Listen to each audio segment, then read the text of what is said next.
Today I'm going to show you how to do a simple, pretty ruched bow or ruched rose or whatever.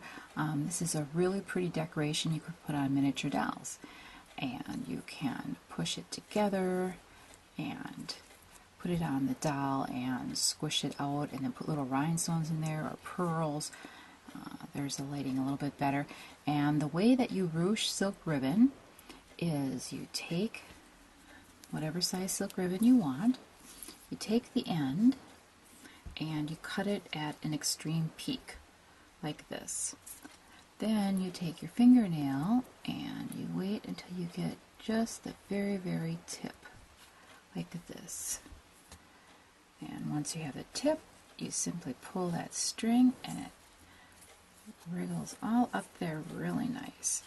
Now, one of the neat things that you can do with this is if you want to make a silk ruched rose for in their hair, take both ends and you squish it together like this, and then you take a tweezers, and you see how pretty it looks. You take a tweezers like this and you cut off the excess, and the tweezers holds it all together. And then what you do is take a little dot of glue and you just put a little dab of glue on whatever the doll's hair or the material, and you go like this and squish it down, and then you have a really pretty silk ruched rose. Now, for what we're going to do today, we're going to actually put it on the doll's bodice. So what we'll do with that is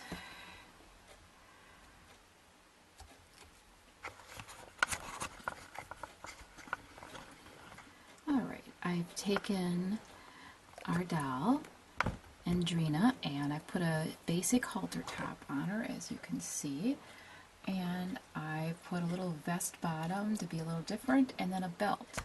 And what we're going to do is, if you look at the belt, it needs just a little pretty decoration right here. So if you take and put a line of glue where you want the, should we say, material buckle to be. I'm trying to center it there. And I always dab off the excess with my finger. Helps it get tacky quick. Then what you're going to do, and this is great when you have wet wipes, you're going to take that pretty ruched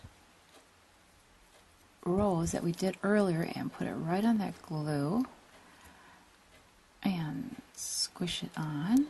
And you see you've got a really pretty decoration. Now, you can, while it's drying, squish this down a little bit, manipulate it so that it looks a little fluffier or flatter depending on your taste. And also, you can see I'm trying to line up the straight line V. She's turning a little bit, so this can be off a little bit, but you need to have this lined up with this really nice. And before it's dry, you can actually play with it a little bit. Now, I left lots of little, should we say, ridges and flounces here because I'm going to be gluing pearls or tiny, tiny one-point little diamonds in here. So let me get this closer for you so you can actually see what I'm talking about. But that's just one example of how you make a pretty decoration for miniature dolls out of ruched material, out of ruched silk ribbon.